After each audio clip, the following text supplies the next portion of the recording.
In this example, I will be preparing 2 loaves of bread. The night before, we're going to feed the starter, and we're going to use the same manner on 3 jars. We'll start out by adding 30 grams of white bread flour, then 30 grams of water,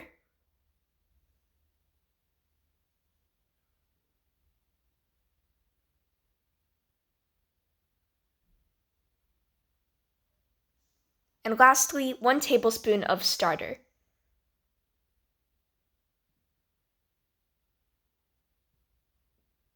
We're going to mix everything together.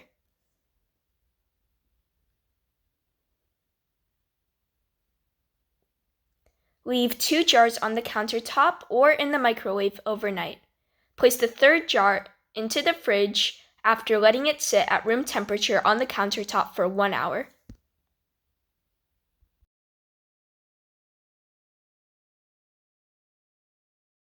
The next morning, we're going to start the levain process. At 6 a.m., you're going to add 45 grams of white bread flour and an additional 5 grams of whole wheat flour.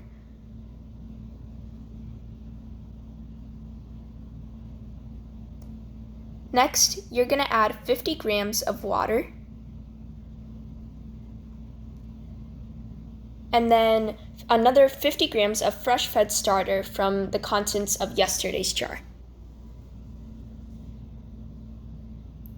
You're going to let this mixture sit in the microwave for about 4 hours. Next, we're going to begin working on otoliths. At 8 a.m., mix 450 grams of white bread flour and 50 grams of whole wheat flour. You're also going to add 350 to 375 milliliters of water. Let it sit on the countertop for about 2 hours.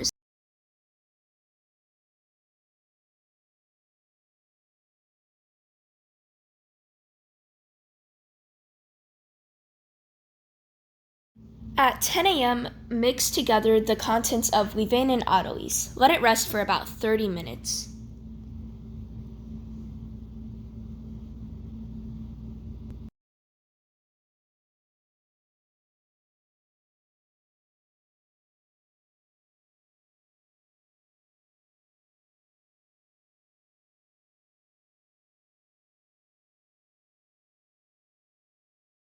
At about 10:30 a.m., you're going to add 10 grams of salt. Let it rest for 30 minutes and be sure to cover it with plastic after each step.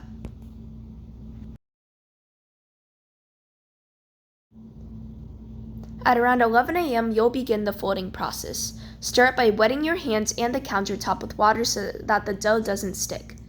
Then do as shown.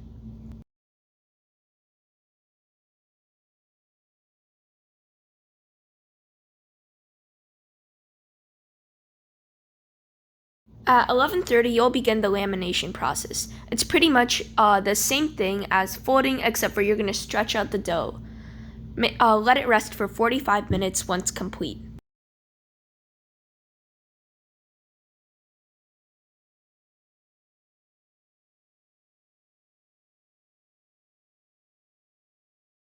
Once you've completed the lamination, be sure to cover the dough with plastic wrap. At around noon, you're going to begin the stretch and fold process. Pretty much just stretch and fold the dough while keeping it in the container, and be sure to cover it with plastic wrap when you're done. Let it rest for 45 minutes.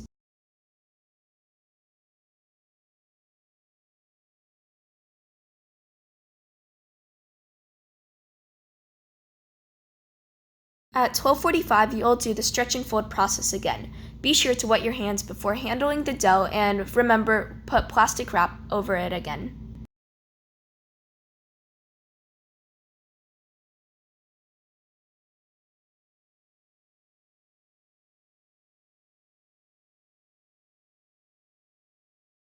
"45 minutes later at 1:30 p.m., you'll pretty much just do the same thing. Stretch and fold, cover with plastic wrap, and wet your hands before handling the dough. Let it rest for 45 minutes once more.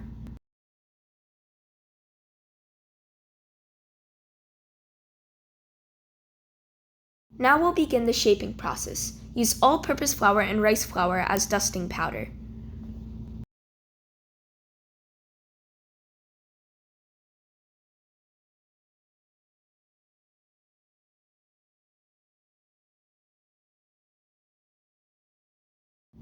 You're going to want to shape and fold the dough, popping any bubbles that you can find. And once that's completed, you're going to place it in the bread-proofing banetone overnight in the fridge. Be sure to cover it with plastic wrap. And remember, the banetone should already have been dusted with all-purpose flour and rice flour.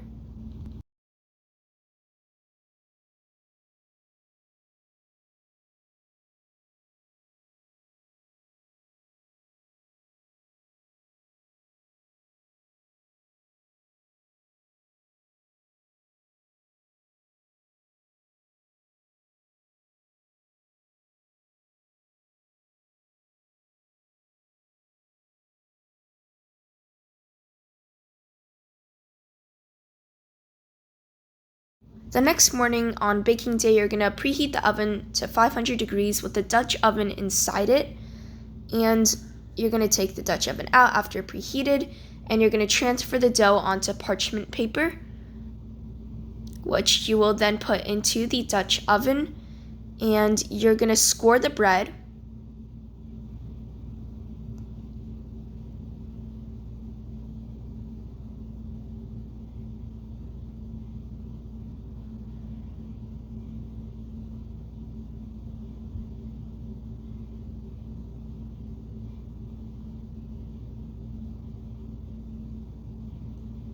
Then place the lid on top and bake it in the oven at 500 degrees for 20 minutes. Then remove the lid of the Dutch oven and bake the bread at 450 degrees for 5 minutes.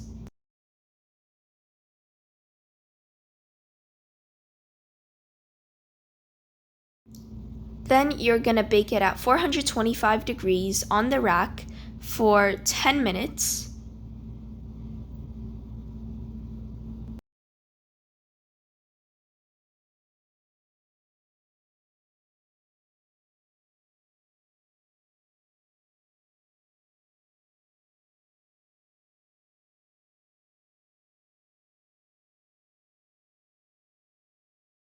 Once that is complete, you're going to let the bread cool off on a rack for about 2 hours, and then you can enjoy.